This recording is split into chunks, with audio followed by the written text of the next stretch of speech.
I got the idea to start Amazon 16 years ago. I came across the fact that web usage was growing at 2,300% per year, and I'd never seen or heard of anything that grew that fast. And the idea of building an online bookstore with millions of titles, something that simply couldn't exist in the physical world, was very exciting to me. I just turned 30 years old, and I'd been married for a year. I told my wife, Mackenzie, that I wanted to quit my job and go do this crazy thing that probably wouldn't work, since most startups don't, and I wasn't sure what would happen after that. Mackenzie, also a Princeton grad and sitting here in the second row, told me I should go for it. As a young boy, I'd been a garage inventor.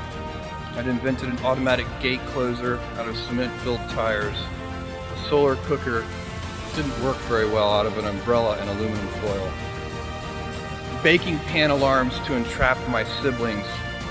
I'd always wanted to be an inventor, and she wanted me to follow my passion.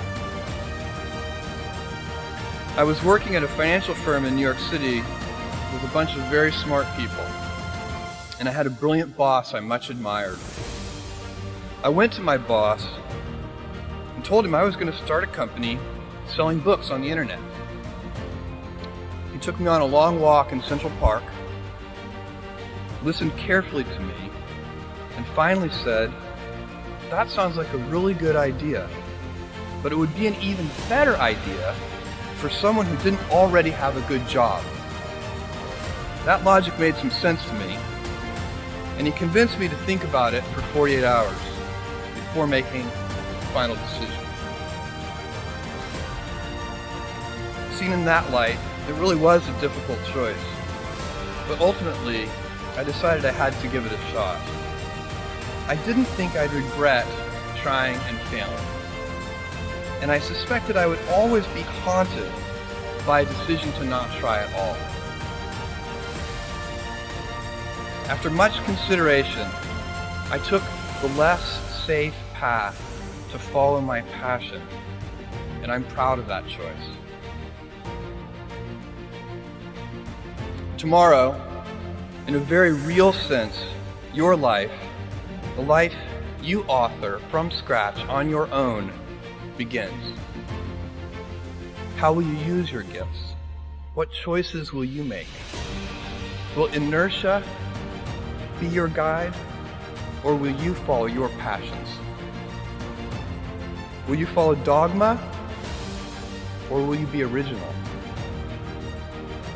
Will you choose a life of ease, or a life of service and adventure? Will you wilt under criticism, or will you follow your convictions? Will you bluff it out when you're wrong, or will you apologize? Will you guard your heart against rejection, or will you act when you fall in love? Will you play it safe, or will you be a little bit swashbuckling? When it's tough, will you give up, or will you be relentless?